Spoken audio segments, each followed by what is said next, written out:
तो देवराज इंद्र ने कहा, हे माँ मेरे पास इतनी शक्ति नहीं है। सुनो माताओं, देवराज इंद्र ने कहा, हे देवी माँ लक्ष्मी, मेरे पास तो इतनी शक्ति नहीं है मैं तुम्हें धारण कर लूं। तुम कभी मेरे पास जाए नहीं, मैं तुम्हें धारण कर लूं, इसके लिए मुझे क्या करना चाहिए?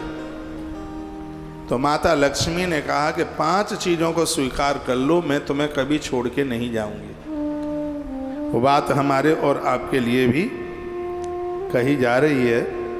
माता ने कहा, नैव देवोन गंधर्वो न असुरोन च राक्षसा यो मामेको विश्वंती सक्त कश्यप पुरंदर। लक्ष्मी ने कहा, हे पुरंदर, देवता गंधर्व असुर और राक्षस कोई भी अकेला शरीर से मुझे धारण नहीं कर सकता। वो यदि उसके पास 5 चीजें नहीं हैं तो उसके अंदर ताकत नहीं है कि वो मुझे और मेरे पति को धारण कर ले। लक्ष्मी नारायण कहाँ रहेंगे, गौरी शंकर कहाँ रहेंगे, ये भेद माँ लक्ष्मी ने बता दिया। वैभव कहाँ रहेगा, साम्राज्य कहाँ रहेगा, ये आज माँ लक्ष्मी बता रही है। मैं तो कहूँगा इन 5 को तुम भी धारण कर लो। मैं तो कर ही रहा हूँ क्योंकि मैंने तो पढ़ लिया है। तो उन्होंने जवाब दिया, कहा मुझे वही धारण कर सकते हैं। कौन कौन है?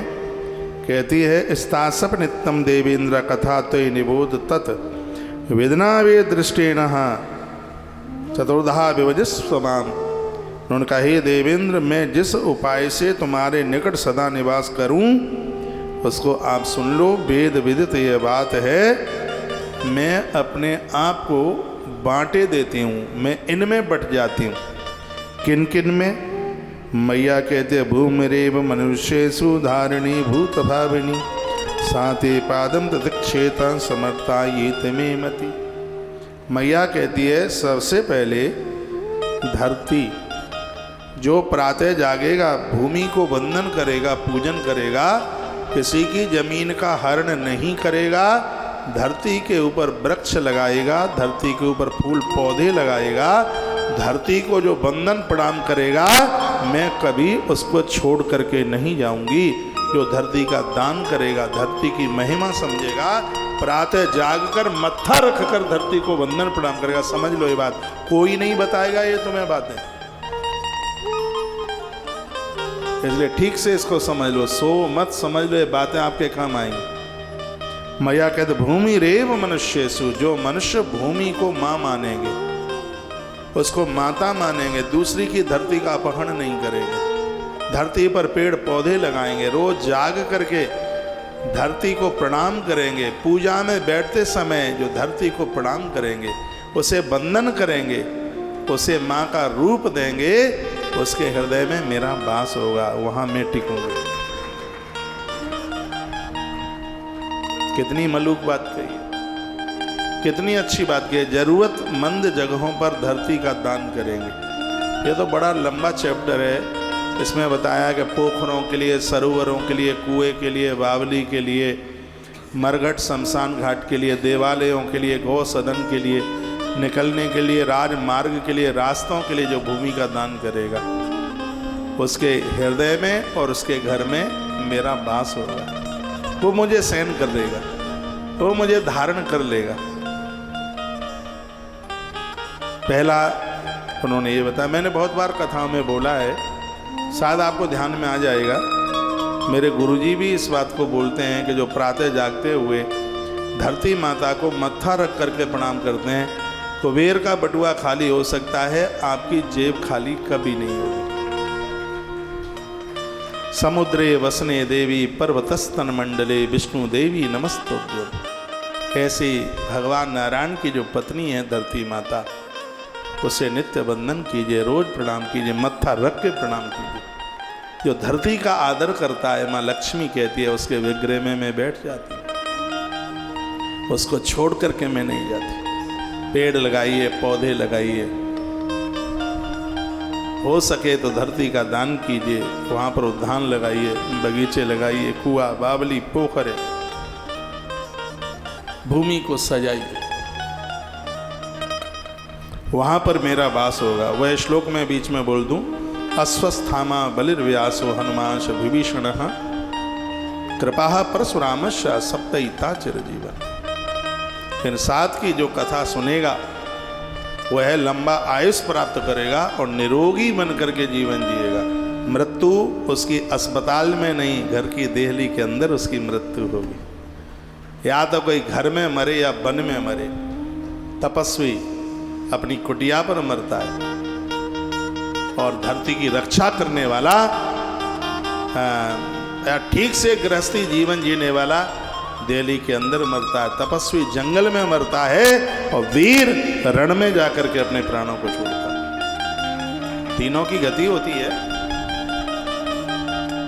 तो लक्ष्मी माता बलि ऐसे खड़े हुए थे, मैया इंद्र से बात कर रहे थे। उसने कह दिया, बता दिया, भूमि रे मनुष्य व धारणी भूत भावनी। वो मुझे धारण कर लेगा जो धरती का आदर करेगा, धरती का मान करेगा और मैं वहाँ स्थिर हो जाऊंगी। तत्पश्चात दूसरी बात कही मैया ने, द्वितीयम शक्रपादम में तस्मान सुनितम कुरु। दूसरा सुन लीजिए, दूसरा क्या है? जो जल का आदर करेगा, पानी का आदर करेगा, प्यासे को जल पिलाएगा, जरूरतमंद लोगों को पानी देगा, पूजा में जल को स्वीकार करेगा, जल के द्वारा सूर्य को अर्घ देगा, जल के द्वारा देवताओं को स्नान कराएगा, वृद्धों को जल पिलाएगा, जो जल का महत्व समझेगा, जो पानी का दान करेगा, जो पानी को गंदा नहीं होने देगा, जल को महत्व समझेगा। क्योंकि मेरे पति नारायण जल में वास करते हैं, इसलिए उनका नाम नारायण है। जो जल का सदुपयोग करता है, मैं उसके जीवन में गरीबी नहीं आने देती। हे माँ लक्ष्मी के शब्द। शायद आपको ध्यान हो, एक दिन मैंने निवेदन किया है आपको, यदि घर में बरकत आप चाहते हैं तो घर के प्रमुख दरवाजे पर पानी के छींटे लगाओ, पाइप के द्वारा उड़ती हुई धूल को दबाओ। वहाँ पर जल की भारी महिमा। पेड़ में जल डालो, प्यासे को पानी पिलाओ, पूजा में जल का प्रयोग करो, जल को गंदीला मत होने दो। नदियों में जल होता है, इसलिए नदियों की पूजा होती है। जो जल का मान करेगा, जल का आदर करेगा, जल को गंदा नहीं होने देगा, हे देवराज इंद्र, उसके हृदय में मैं आके बैठ जाती हूं। पानी की बड़ी महिमा। जल के बिना तो कोई काम ही कहां चल। बैसाख का महीना चल रहा है, इसकी बड़ी महिमा हो गई है। इसमें जल का दान बहुत, मेरी बड़ी श्रद्धा है, मेरी निजी श्रद्धा है बहुत पानी में, जल में। पहले के लोग बड़े होशियार होते थे, इसलिए जगह जगह प्याऊ लगवाते थे। बहुत बहुत धन्यवाद। यूट्यूब पर सुन रहे हैं और आपके बड़े अच्छे अच्छे मैसेज आ रहे हैं और बीच बीच में मैं पढ़ भी रहा हूँ। आप लिख रहे हैं कि बड़ी अच्छी जानकारी मिल रही है। हर रोज़ अच्छी जानकारी मिलती है। आज तारीख 7 हो गई है, आज है 7 मई। मैं कितना भाग्यशाली हूँ। आज 4 वर्ष का वो दिन था, आज हमने देवताओं का आह्वान करके पूजन किया था और 8 मई से कथा आरंभ कर दी थी। रामचरितमानस के अयोध्या कांड की कथा आरंभ की। जिस समय लोग अपने अपने घरों में पैक थे, कैद थे, बाहर निकल नहीं पा रहे थे, उस समय महाभारत का सीरियल भी बंद हो गया था। तो मेरे मन में बात आई थी, लोग इस समय बाहर निकल नहीं रहे हैं, सब घर में हैं। कोरोना से बचाव के लिए भगवान की कथाएं शुरू कर दो, घर में इनका मन लगता रहेगा। तब से लेकर के आज तक ऐसी ज्योत है तो बुझी नहीं है, बराबर जल रही है। कथाओं का दीपक जल रहा है, आनंद हो रहा है। इसके लिए मैं भूरी भूरी बड़ाई प्रशंसा आपकी करूंगा। आप सब लोग जुड़े रहे हैं बराबर, इसलिए अनवरत ये कथा चल रही है। पूरी दुनिया का सर्वेक्षण किया जाए तो एक सीधाम वृंदावन तुलसीवन आश्रम की ऐसी व्यासपीठ है जहाँ 4 वर्ष पूरे होने पर एक दिन भी कथा ने एब्सेंट नहीं ली, बरकरार। भगवान की बड़ी कृपा है। लोहे के मशीनरी की भी कई बार उसकी सर्विस हो जाती, लेकिन यहाँ इस पवित्र व्यासपीठ से, जिस व्यासपीठ पर मैं बैठा हूँ, 501 दिन तो इस व्यासपीठ ने अनवरत लग के कथा गाई। एक दिन को भी वृंदावन छोड़ने की आवश्यकता ही नहीं पड़ी। मुझे 4 वर्ष में जो भी कुछ पुण्य मिला हो मेरे किए गए सत्कर्म के द्वारा, तो मैं एक संकल्प के साथ आपको समर्पित करता हूँ। आप सब दिन दूना रात्रि चौगने के रूप में उभरे, आपको किसी भी प्रकार की कोई कमी न रहे। परमात्मा के चरणों में बड़ा प्रसन्न हो करके और ये मैं समर्पित कर रहा हूँ। आप सब बहुत आनंद के साथ जिए।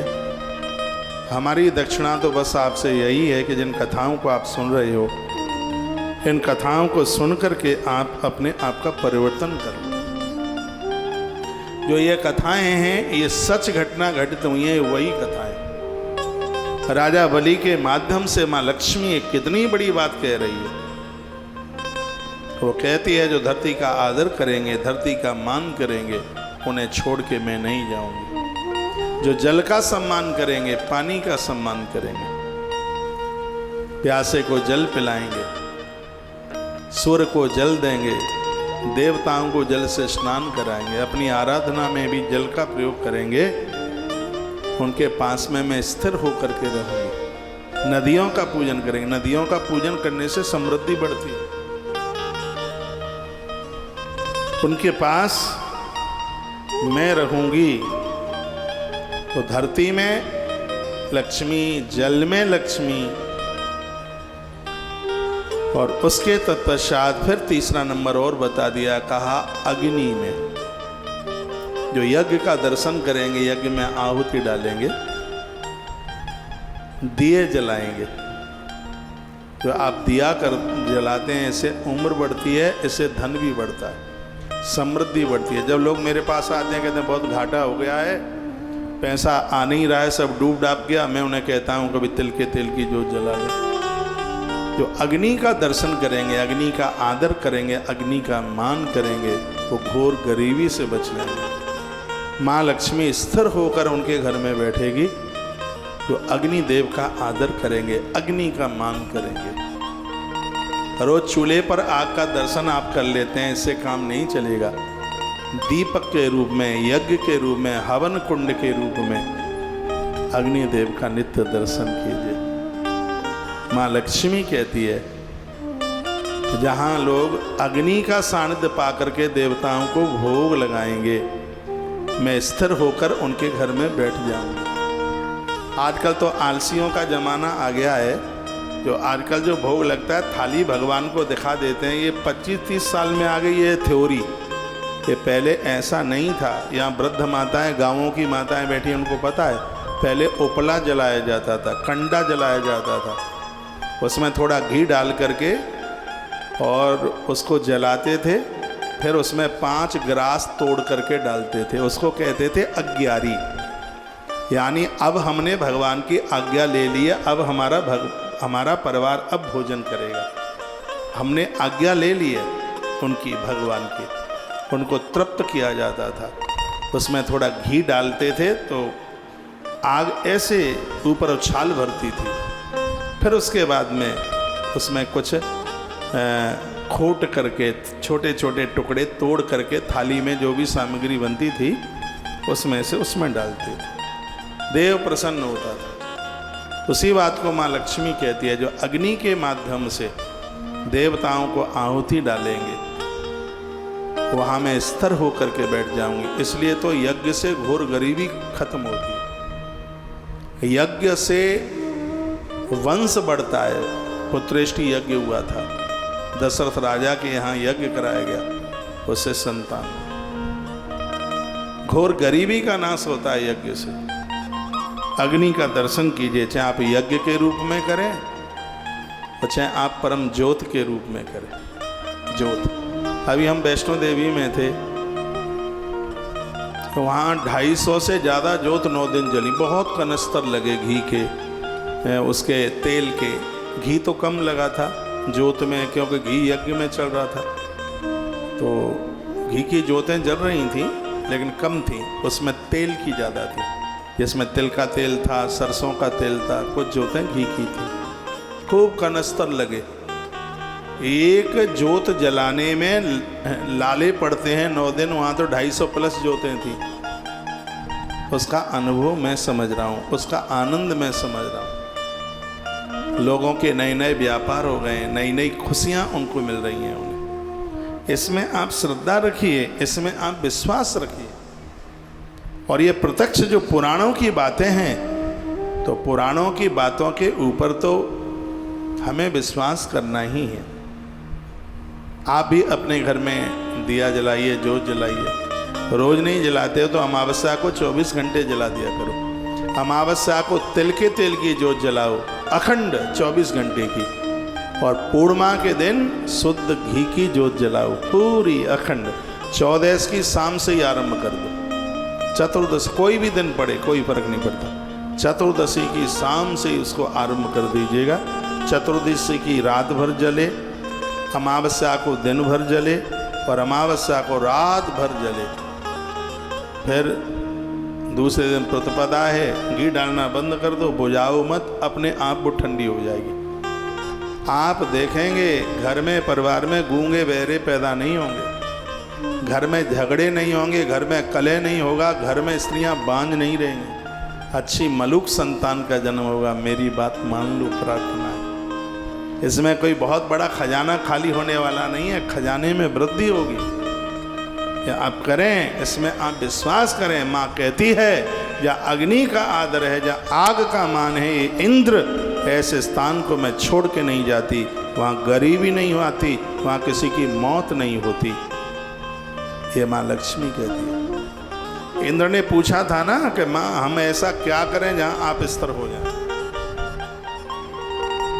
तो कहती है कि जहाँ यज्ञ होते हैं, परहित परमार्थ के लिए जन्म होते हैं, अग्नि का दर्शन किया जाता है, अग्नि में आहुतियाँ डाली जाती हैं, मैं अति प्रसन्न हो जाती हूँ, मैं स्थिर होकर के बैठ जाती हूँ। तो अग्नि की बात कही। इंद्र ने कहा माँ, तो राजा बलि ने तो बहुत यज्ञ किए थे। कहा कि यज्ञ जब तक इसने किए तब तक तो मैं बनी ही रही, जब तक इसने भगवान के लिए यज्ञ किए, परमार्थ के लिए यज्ञ किए, मैं बनी रही। जब इसने अपनी बड़ाई के लिए, अपनी प्रशंसा के लिए, अपने सम्मान के लिए लोगों से आहुतियां डलवाई, इसलिए तो इसकी देह से निकल के जा रही। अगली बात कही, जो ब्राह्मणों का आदर करेगा, ब्राह्मण का मान करेगा, घर बुलाकर उसे भोजन कराएगा, मैं उसके घर में स्थिर होकर बैठ जाऊंगी, उसे छोड़ के नहीं जाऊंगी। ये माने का था। इन्होंने ब्राह्मणों का अपमान किया था, इसलिए मैं जा रही हूँ। आप मेरी बहुत बातें मानते हैं, ये भी मान लीजिएगा। आपसे हो जाए 1 साल भर आप एक ब्राह्मण पर डे जमा दो, फिर 365 दिन के बाद हमसे बात करना, आप क्या हो जाएंगे। पूरा 365 दिन एक भी दिन की एब्सेंट मत होने दो। जो बने उसको दक्षिणा दे दो, एक ब्राह्मण पर डे। ये कार्य भरतलाल जी का था। भरतलाल तो 10,000 ब्राह्मण जमाते थे। धर्मराज युधिष्ठिर 10,000 ब्राह्मणों को रोज पर डे भोजन कराते थे। प्रत्येक दिन युधिष्ठिर ब्राह्मण को भोजन कराए बिना पानी नहीं पीते थे, इतने बड़े वो ब्राह्मण भक्त थे। 3 काम भरत करते हैं रोज, तर्पण करते हैं, महादेव का अभिषेक करते हैं और ब्राह्मणों को भोजन कराते हैं। देखना रामायण की चौपाई है, सो रहे। तर्पण होम करही वेदना,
जय राम जय जय राम।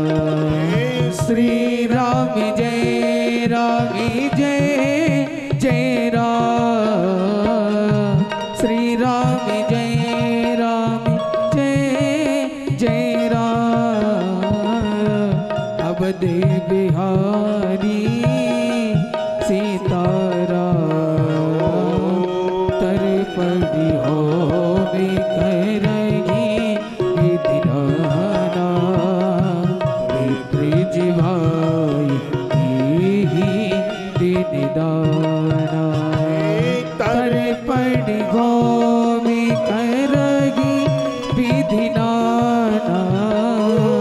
तर पड़ी हो करगी विधि नाना। ब्रिज भाई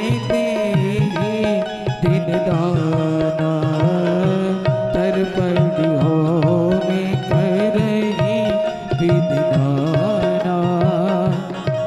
ब्रिज भाई दिन दाना। बोले भक्तवत्सल भगवान की जय। तर्पण होम करे विधि नाना। विप्र जीवाय देहि दिन दान। तो ब्राह्मणों को नित्य भोजन कराते। मेरे प्रभु राम भी जब वन के लिए जा रहे थे तो ब्राह्मणों को 14 वर्ष का राशन देके गए थे। इसमें श्रद्धा होनी चाहिए। पुरखों को तृप्त करने के लिए, देवताओं को तृप्त करने के लिए ब्राह्मण को भोजन। तो माँ लक्ष्मी कहती है वहां में स्थिर हो जाती हूँ। और अगली बात कही गई वो कहती है कि तुम्हारी अलाय वलाय उसी समय समाप्त हो जाती हैं। ये समय तुम्हारे घर का ग्रास गौ माता के पेट में पहुंच जाता है। गैया के घृत से हवन होता है, गैया के घी से ब्राह्मण भोजन होता है, गैया के घी से दिए जलते हैं। हर कार्य में गाय को बहुत शुभ माना गया। मैया ने कहा था आराधना साधना करते करते अग्निदेव प्रज्वलित ज्योत के रूप में या यज्ञ कुंड में वो प्रज्वलित। देखो ये बातें सिर्फ सुनाने के लिए नहीं है। जो आपको सुनाया जा रहा है इस पर हम उतरते हैं। इसलिए तो कथा में आके दिया जलाते हैं। दिया दिखा दो भाई साहब। और पूरी दुनिया की एक हमारी व्यासपीठ आपने देखी है जिसकी कथा में कथा चलती रहती है, दिया जलता रहता है। क्योंकि साधना आराधना में अग्नि का दर्शन मैया कहती है मैं स्थिर हो जाती हूँ। मैं अपनी बहन अलक्ष्मी को वहाँ आने नहीं देती। तुमने मुझे पूछा है कि तुम कैसे स्थिर होगी तो मैं तुम्हें बता देती। राजन इंद्र को कहा था हे देवराज यदि तुमने गलती की तो तुम्हें छोड़ के चली जाऊंगी। और जब इंद्र ने गलती की थी ना, अहिल्या को छुआ था, स्पर्श किया था, तो माँ लक्ष्मी इंद्र को छोड़ के चली गई। तो यदि हम त्रुटि कर देंगे, गलती कर देंगे, तो ऐसा नहीं है कि लक्ष्मी हमारे बंधन में बंध गई है। देवता कभी किसी के बंधन में नहीं बंधते, तो वो चली भी जाएगी वो। तो ये 5 चीजें जो बताई हैं बहुत अद्भुत हैं। धरती, जल, अग्नि, ब्राह्मण और गाय।